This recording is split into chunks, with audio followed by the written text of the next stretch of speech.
Great pleasure to welcome you and everybody here for the first time, and also especially to welcome Javier and Claudia and Santiago Bravo from Guanajuato.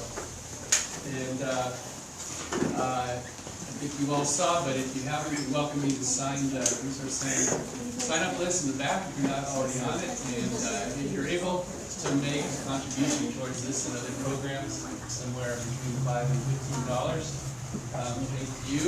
We have some water, and we can get more glasses of PP over there. And the bathrooms are out the hall and down the hall, all gender, men, and around the corner, women. Let's see, is anybody here bilingual and interested to help one or two people with interpretation later in the program? I can help. In Spanish, right? You mean Spanish English? So it would be with Claudia. What's your name?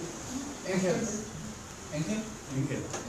Oh, I can be a last resort.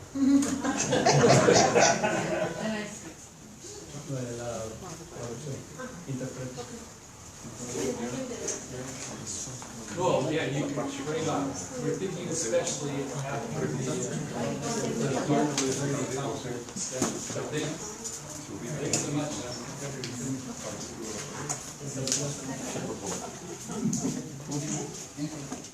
So tonight, the Research Center for Nonviolence is pleased to bring you this very timely report from a key member of Morena, the Mexican political party from Guanajuato.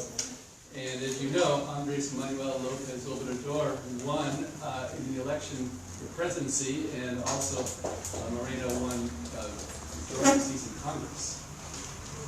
Of course, the Research Center for Nonviolence doesn't endorse political parties or candidates, but we're very interested in fundamental progressive change in the United States and in Mexico. And in a minute, I'm going to welcome Bruce Hobson to introduce Javier. And then following that, following Javier's talk, then I'm going to welcome up Ariadna Renteria-Torres from an immigration attorney from Watsonville, and also Leslie Lopez, the UCSC lecturer and director of Corre La Voz and Oaks College Service Learning and Community Justice. Like Mexico and the United States, Bruce and Javier are next door neighbors, except I don't think that Bruce took any land from Javier, but I'm not sure. Bruce has a history in Santa Cruz with many roots, including with Community Action Board, and also the two of them, Bruce and Javier, are co-coordinators of Proyecto Izquierda Latino Left projects. Now I welcome Bruce.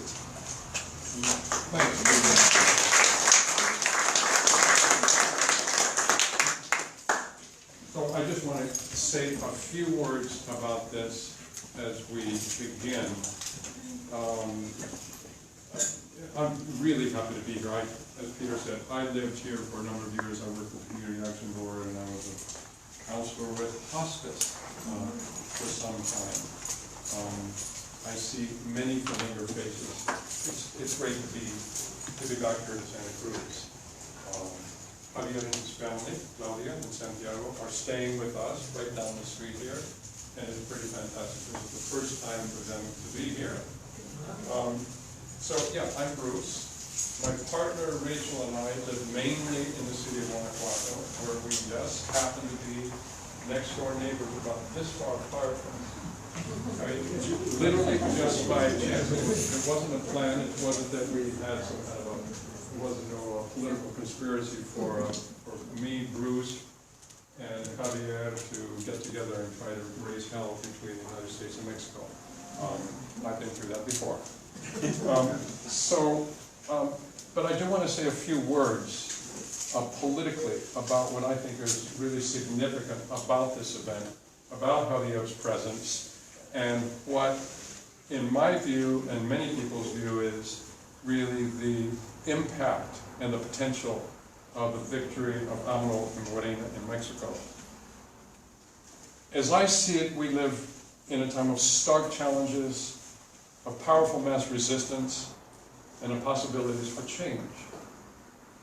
Here we are in the US, toward the northern end of this amazing hemisphere, where Trump's ramping up of his ethnic cleansing of Latinos and the barbarisms facing Mexican and Central Americans at the border coincide with the July 1st electoral victory of Andrés Manuel López Obrador. It's kind of interesting times that we're in. Prior to setting the date for this program and another one that we will be holding in Oakland this Saturday at the Islamic Cultural Center, no one knew what the outcome would be for Mexico's July 1st election.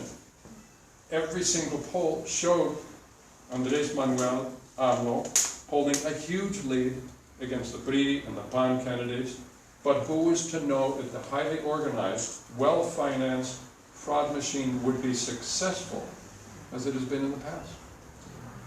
In the end, the voting was torrential. Amazingly, beautifully, I'll say.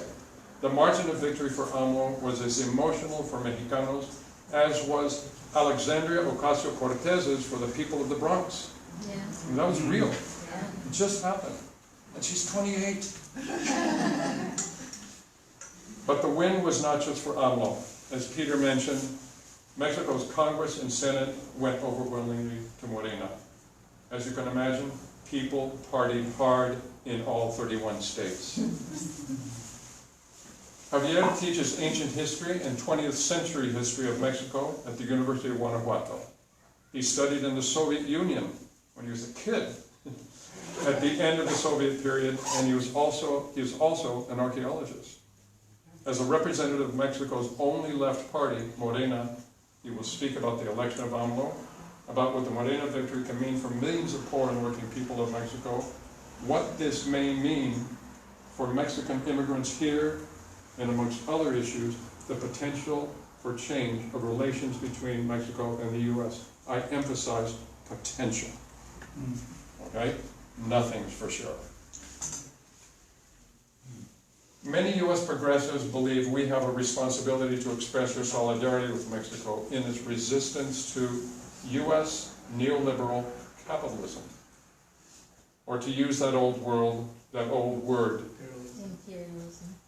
Imperialism. There it is. Thank you. Solidarity can mean lots of things. It can mean moral and material support, such as for coastal villages of Oaxaca devastated by the September 19 earthquake last year.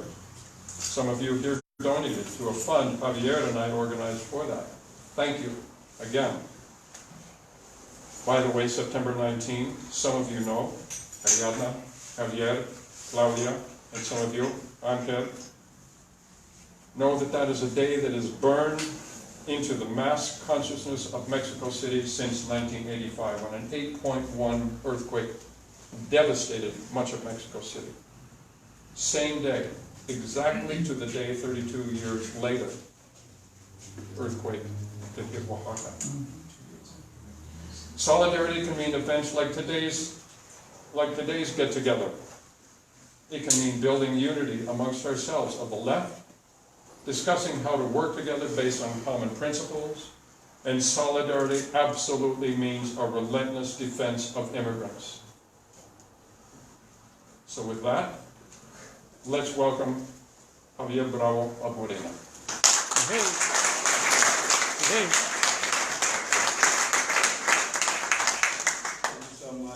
Thank you, Peter. Thank you, Bruce. It's okay. Okay. Thank you, Bruce.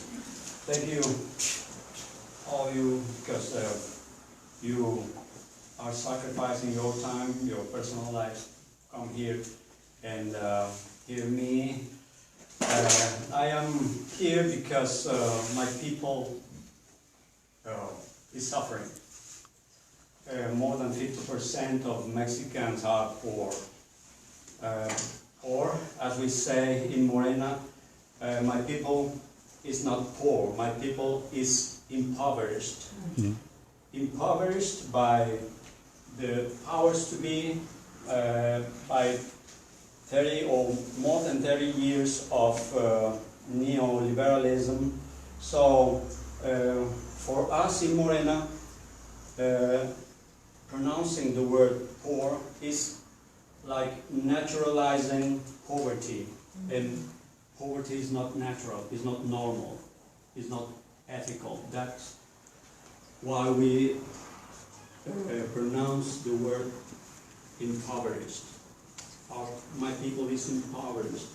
So, as Bruce just said, Andrés Manuel López Obrador and just won the presidency of Mexico, and we won the Congress, the majority in the Congress, the Chamber of Senators and the Chamber of the lower chamber, diputados, we say in Mexico.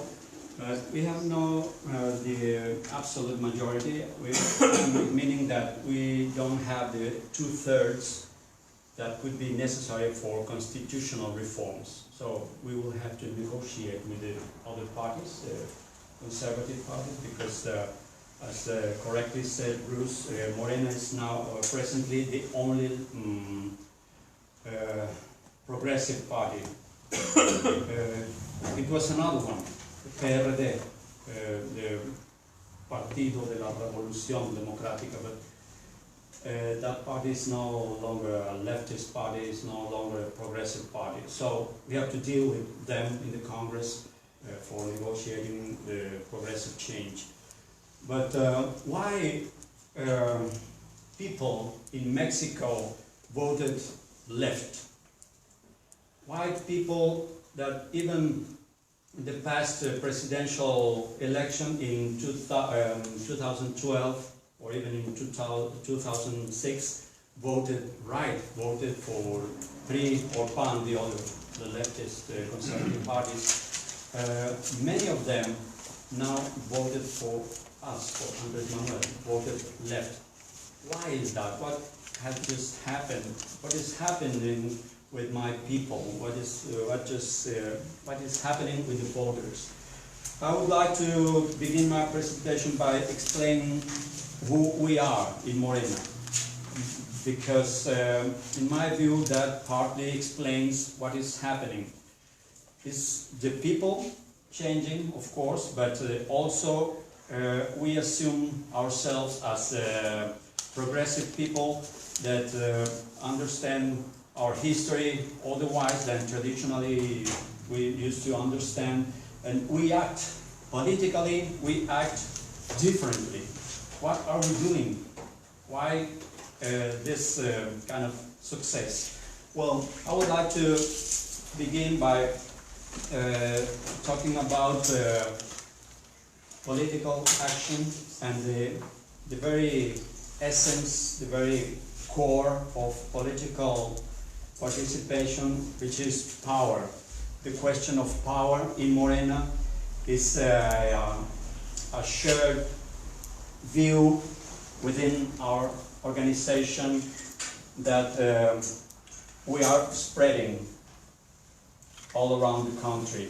And it is taken from our political formation school. We have a great political formation school that is very is meant to how can I say it in English? Excuse me, please.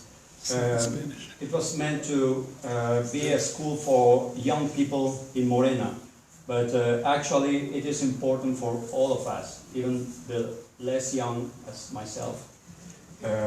And that's why I would like to begin with this. We are convinced that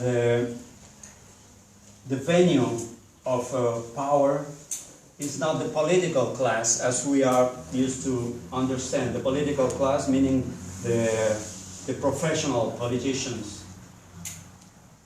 We are now spreading the word about the power. We are the power. The people is the venue of the power, and we have many different kinds of institutions since the 2.5 million years ago. Primitive people, our ancestors, organized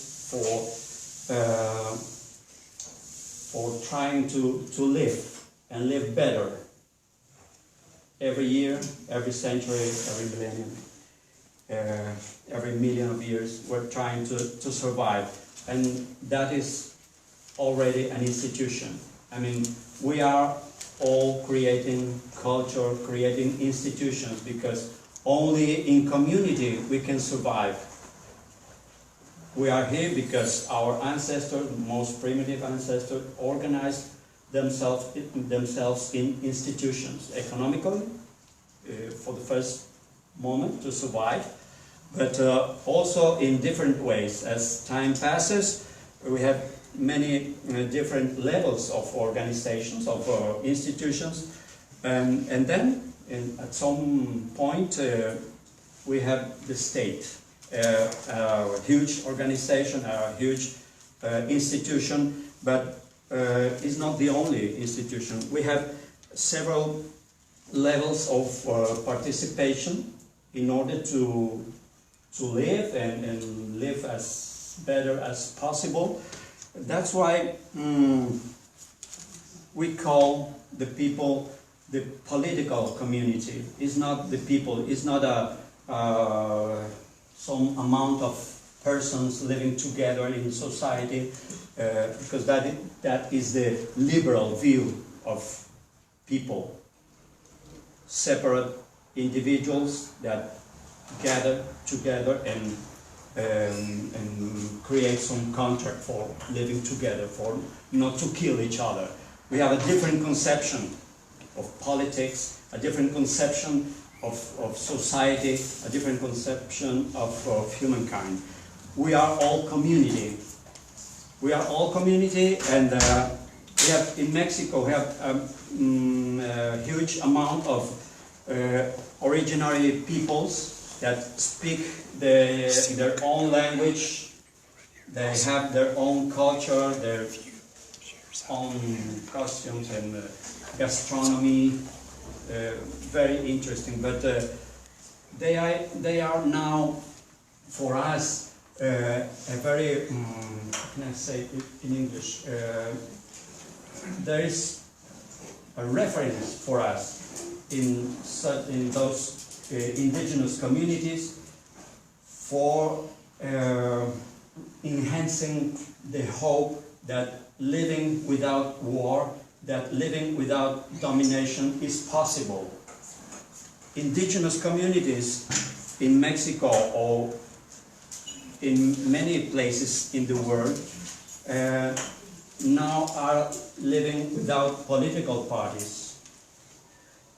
They expelled in Mexico many communities in Michoacán, in the state of Guerrero, expelled out the political parties, the traditional powers, and they decided to manage by themselves their own resources, natural resources, water, land, forests, because I would pronounce a very awful word, capitalism.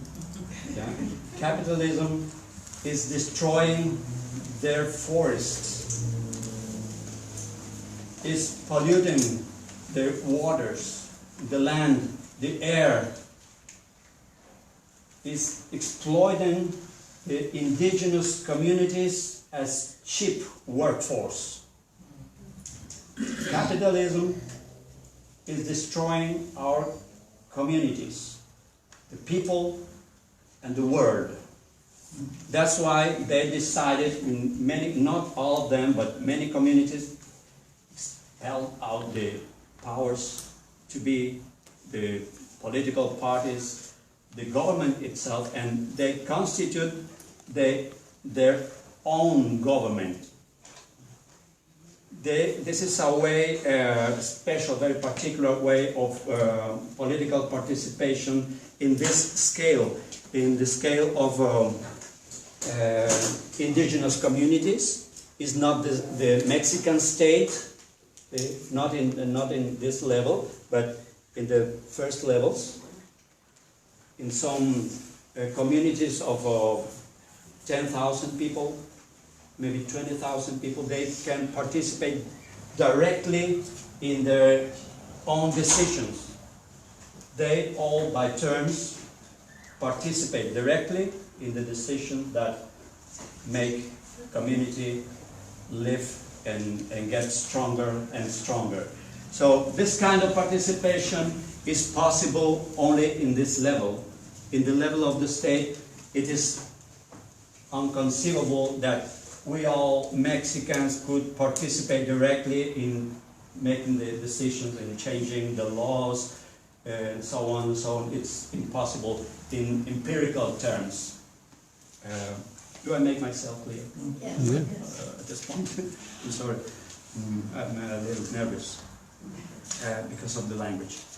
So, in the level of communities, it is possible, perfectly possible, the direct participation. But for the participation of the political community, the people, in the national issues through the state, we need representatives, senators, diputados, the president, governors, mayors, and so on and so on.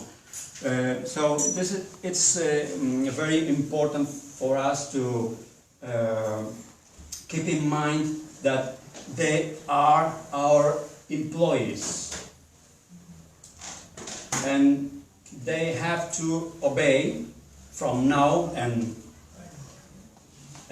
further, to obey the people, the political community. What has been happening all this time? All this time has been happening that from A, this is the letter A, B, C, D. You see? So the political participation, in the terms we understand that it should be, is the circle A, B, C, A. When our representatives make some decisions that enhance life, the life of the people, of the political community. All their decisions are being overviewed, supervised by the people. That's why we think that we have to change. It's not just AMLO, Andrés Manuel López Obrador, it's not only our Morena governors or mayors or senators, it's the people that has to change in order to, how do you call the... No, you are riding a horse and you are holding the saddle. Reins. So, in Spanish we have an expression, a idiomatic expression, to have the reins, very short. Yeah, very, very short. In order to control our employees, the president, AMLO, the governors, and the senators, and so on, because we have been for many years too irresponsible. We just voted and sat down and wait what will be happen. And what has been happening is awful, is horrible, is a tragedy, is a massacre, and we cannot allow the government to do anymore what they have been doing all this time. More than 200,000 kills, people killed, I mean violently, in the last two periods, presidential periods. That hasn't happened before. It's just recent times they're happening. Why? Many awful, horrible things have been happening. For instance, the drug dealers are nowadays as powerful as local powers. I mean, in all the levels of political action, participation, the drug dealers are infiltrated. That is why this presidential election is the most violent in the whole history of Mexico. More than 130 candidates were killed of different parties, not only Morena, but mainly Morena, but also from the other parties were killed by the local powers, the corrupt powers. Can you hold this for a second? I guess he got it. By the local powers. They actually decided for decades who will be candidate, who will be president or governor or mayor in Mexico. But now that a new political force is rising up, they are trying to control. They are afraid of losing control of Mexico because they are controlling now the politics in Mexico. So drug dealers are the allies of PRI and PAN governments in all the different levels. Now it is a time of change, a time of hope, because we are trying to make people understand that the power is in their hands. They have to participate and be as critical as they have been to AMLO during his campaign, very critical to him. Well, it is time to do something more than criticism. It's time to participate. So that is why we are convinced that without consensus it will be a failure. This new government will be a failure. It will fail because this is an essential part of the leftist politics. Consensus means that all our decisions will have to enhance life of the community, of the political community. All our decisions, all our policies will have to be feasible, factible, you know, because otherwise it is demagogy. Is that the right word? Demagogy? Demagoguery? Well said. Demagoguery. That thing. Yeah. That thing. I mean, demagogia, yes, in Spanish. Demagogia.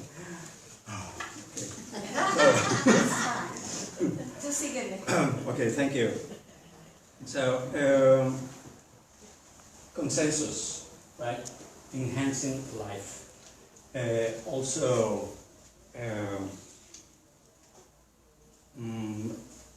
political participation, and the ethical part is means that politics. Let me see my notes. Okay. That the president, the governors, senators, mayors will have to obey, not to command, but to obey.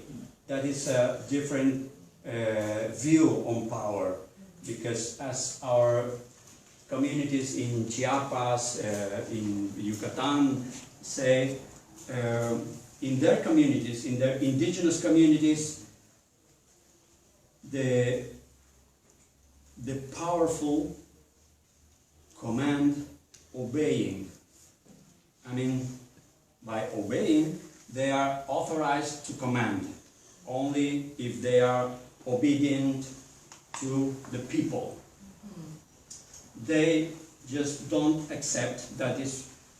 We have a very we owe very much to the EZLN, Ejército Zapatista de Liberación Nacional.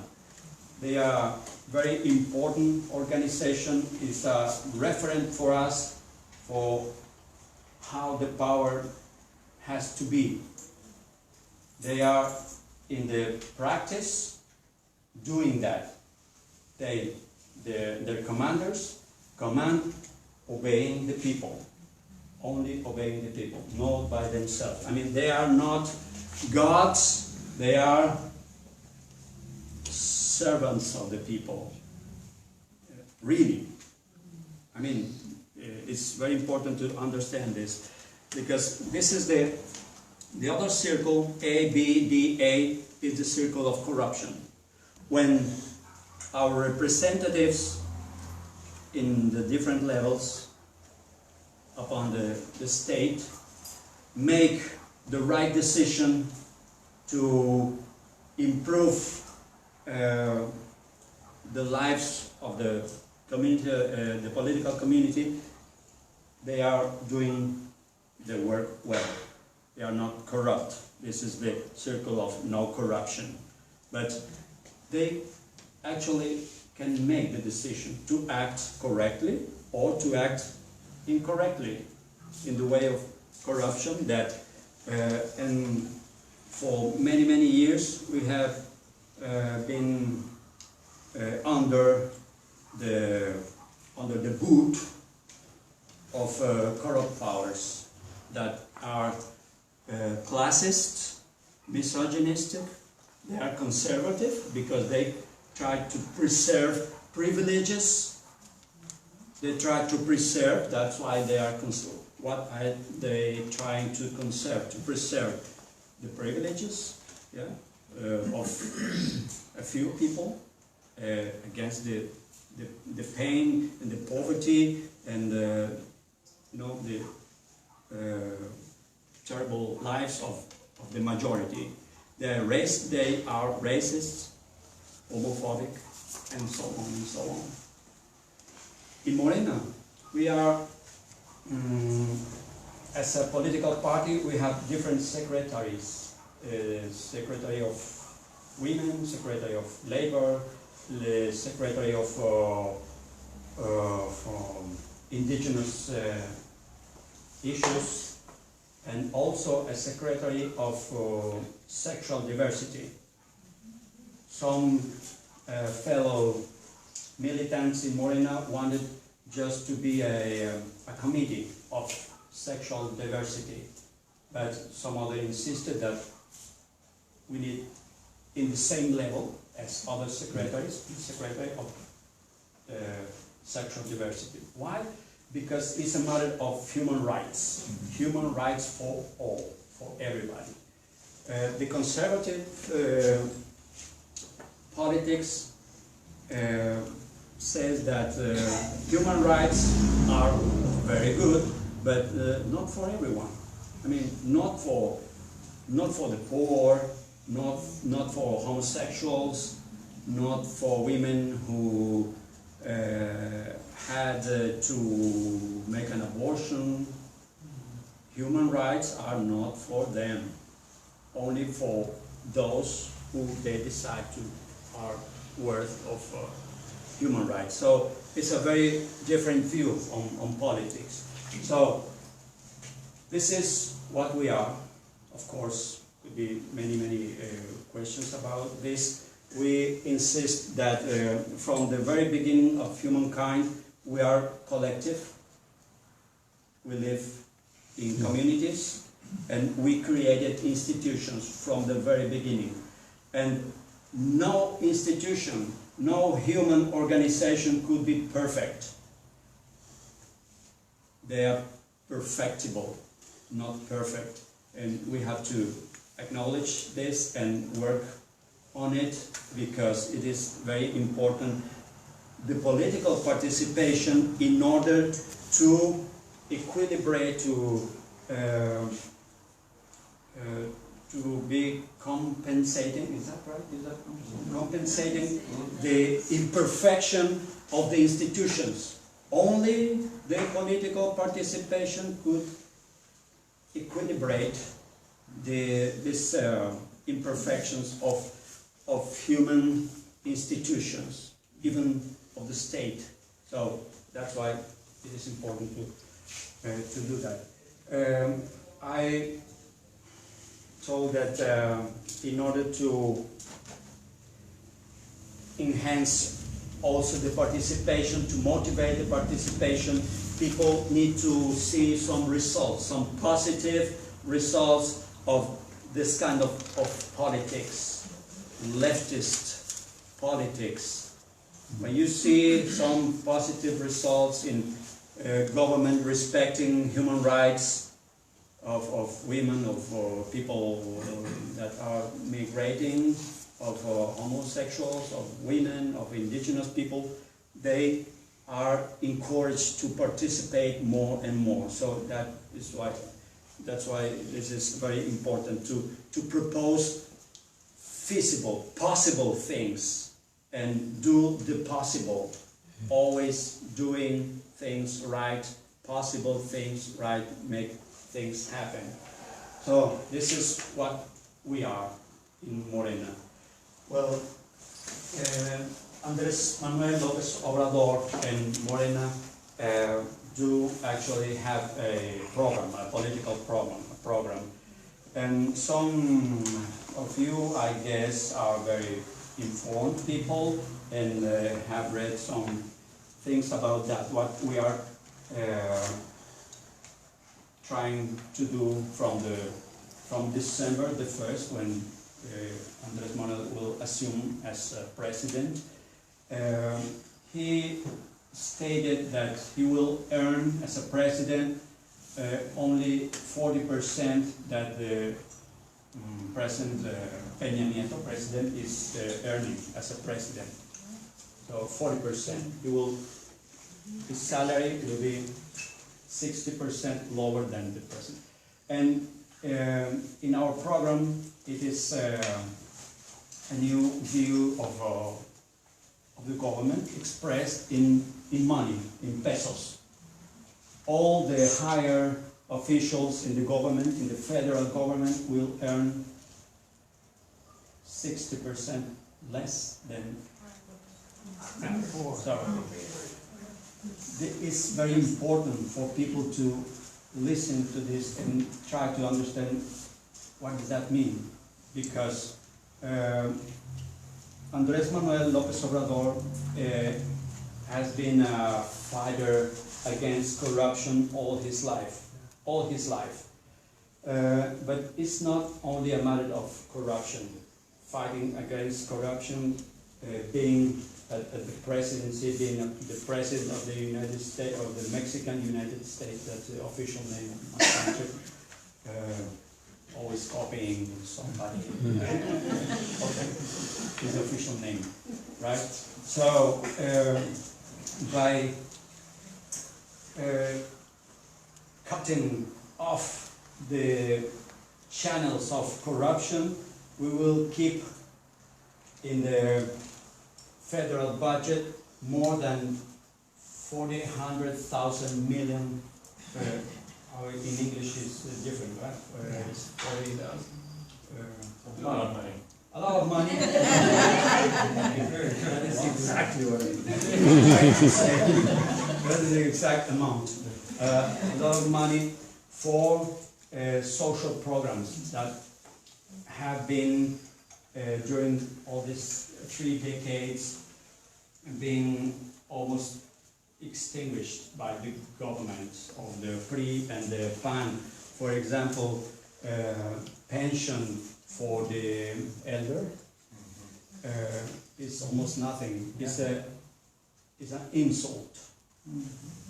My father gets 1,200 pesos a month. That is nothing. That is enough. That it isn't enough even for tortillas. It's horrible.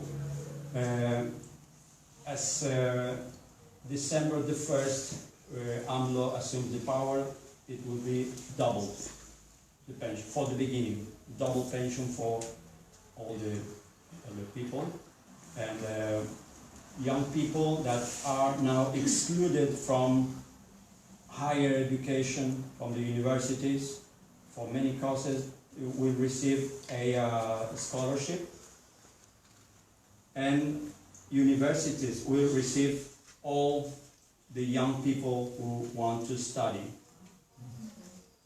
Because I work at the University of Guanajuato, and we receive only some 20% of the young people that actually want to study at the university. They are rejected. Every year we reject more than 80% We're gonna wait for of the young. questions. That is, and at the same time, the salary in Mexico is artificially maintained, depressed by the government, who is responsible for making the salaries have the sufficient power of acquisition. I don't know the technical terms in English, but poder adquisitivo. Yeah. Artificial, they maintain our salaries depressed in order to be a cheap workforce for the global enterprises, for the global capitalism. That is a fact. We have in the state of Guanajuato, the place where I live, many the General Motors, they make some, not all of the cars, pickup cars, and Honda and Toyota also in Guanajuato, and the workers receive some very, how much it will be in dollars, some 800 pesos, some $40 a week. $40 a week. We're working 8 hours a day. Even in Mexico, it is almost nothing. So that is why many of the young people in Mexico are choosing drug dealing. They are going with the drug dealers who pay them a lot more, and they give them arms, weapons, and the permission to use them, and it's horrible what is happening with our young people. That is why Morena and Andrés Manuel López Obrador are trying to get back our young people from crime and bring them back to the culture, to education, to a normal life for the young. That will be a process. We don't know what will happen in the future, but it is important to begin with that kind of politics. It's a very different way of understanding politics. Andrés Manuel López Obrador has just said that he will not live in the official residence for the President of Mexico. Los Pinos is a huge palace in a very beautiful part of Mexico City, Chapultepec, and he said, I will not live in that palace. It will be a museum, a cultural center for all the people, will be part of the Bosque de Chapultepec. I will continue living in my apartment. He has a small apartment with his family, and we will be working at the Palacio Nacional in the downtown Mexico City. The Palacio Nacional is my workplace. I can get here by my own, in his car, or on the subway, and so on. So it's a different view on government, on power, and that is very important for the people to see that another kind of politics is possible, because we are so used to view the political class, the the professional politicians being rich, getting rich, while we are getting poorer and poorer. We have normalized that process, that kind of politics. And it is not possible, it is not ethical, and we are trying to change this. We are changing it. I mean, the society in Mexico, the politics are already changing. The change is not about to come to us.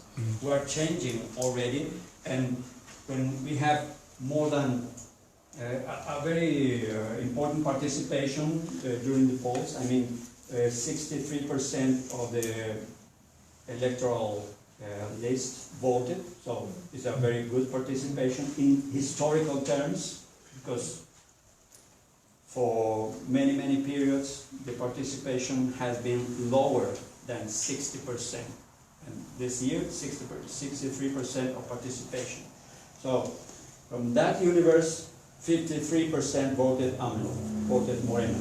So it's very important. That means that people are changing, just in numbers, changing. One other interesting number, many people that voted conservative for local powers voted left for the presidency, for AMLO. At the same time, people that have been voting right, conservative, in local terms, voted conservative for governors and voted left for presidency. Because the message, the anti-corruption message, has been delivered. People are understanding that that guy that 3 times has participated as a candidate for president is consistent. His way of life is consistent. Since he was young, since he was jefe de gobierno, governor in Mexico City, mayor of Mexico City, and right now his way of life is consistent. It is the same. He refuses big salaries. He refuses material things. He is trying to do things better for the people. In trying to destroy him politically, some author, a Mexican historian, Enrique Krause, is the favorite of the regime, the favorite historian of the regime, published an article by himself, Enrique Krause, called The Tropical Messiah. That was about Andrés Manuel López Obrador, trying to making mock of him. Is that the right expression? Mocking. Okay. And trying to convince people that he doesn't count. He's a liar. He's just so selfish that he thinks he's the savior of the nation. Many articles in this way, in this style, have been published since he was for the first time the candidate. And they won't stop, they will continue. They will want to destroy it because he's a real menace. Andrés Manuel López Obrador is a real menace for the powers to be, I mean, for this kind of politics, ABDA. I mean, when our representatives make wrong decisions, make politics for themselves as a community, as a little, small community that has it all. All our money, all the main decisions are taken by them, for them, and only for them, for the minority. So, how can I say? It's a process, but it's a process that reflects changes that have been happening since in 1994 the Ejército Zapatista raised and delivered a message about indigenous communities that are no longer wanting to be rejected or discriminated. They say no more politics without us. I mean, we are here, we are present, we are Mexico, we are part of Mexico, and we do not accept any government that ignores us. But since 1994, nothing has changed for them, for our indigenous communities. It is the same discrimination, the same racism. It's awful because they are people like us. That's a problem with this kind of fetishized politics, when politicians make this kind of decisions only for themselves and create and generate a lot of victims. All the politics generates victims, because even the leftist progressive politics has victims, which could be the victims of the progressive politics right now. Enrique Peña Nieto, our president, could be a victim, because he will not rob anymore. And the political class will not rob us anymore. They could be assumed themselves as victims of the new power. Well, I would say victims, yeah. Yeah. But it's different, right? Because they have been privileged sons of Mexico. They have been looting Mexico, selling all our natural resources to the global capital. But at the same time, our indigenous communities are losing their lands, their waters, their petrol, everything, because with the new neoliberal laws, how much? Over? Over? Yeah. We can go Sorry. there. Okay. Questions? No. The new laws. We'll have questions. Okay, 2 minutes. 2 And minutes. comments.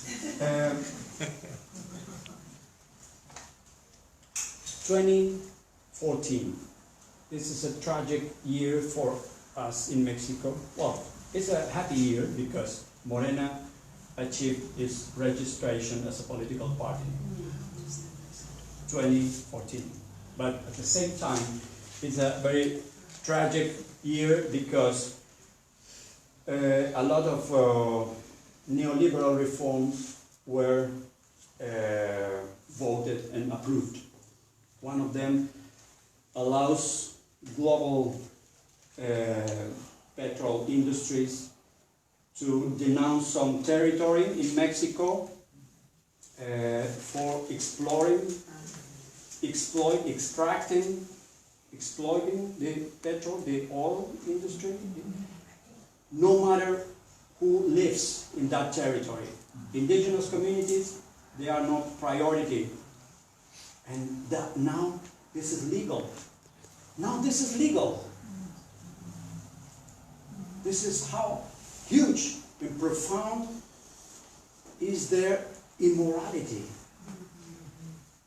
We are just merchandises. Education. Yeah. Reform.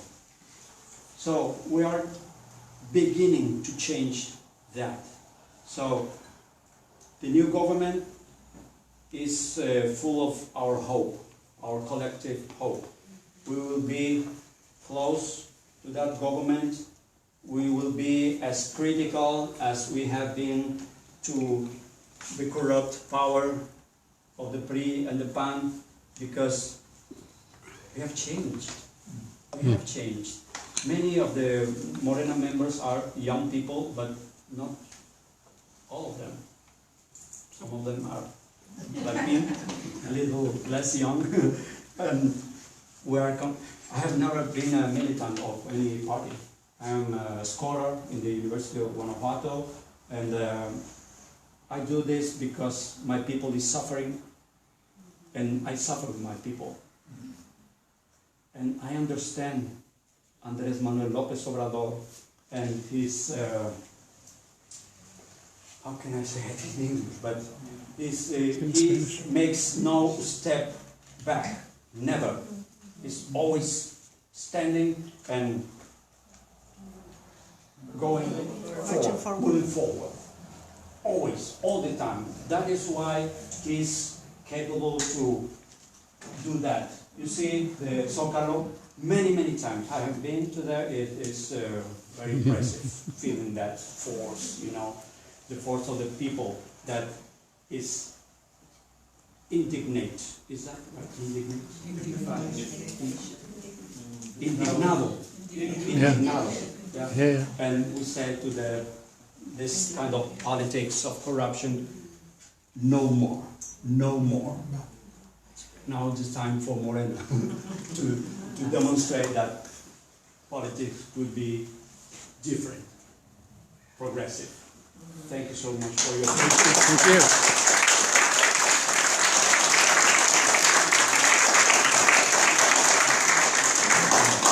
So now we'll welcome Leslie Lopez and Ariadna Renteria Torres to come forward and make some comments and questions, and then we'll open it to everybody for questions and comments. Either way. Sure, one by one. Whose birthday is next? Are we comfortable being, I mean, so we can face people? Yeah.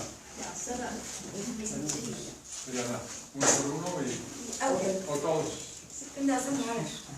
We prefer that you stand. Pardon? Yeah. Good, sure. But if the person speaking could stand, that's a help. Okay. Try greeting everyone. I think for me it's very important and remarkable that this kind of talk. Could you speak out? Yeah, I think for me what makes me want to be here is the remarkable moment that this is, to bring a community that is divided, and we need to acknowledge this, to see each other, to acknowledge each other's processes, political process. Mexico is geopolitically bound to Mexico.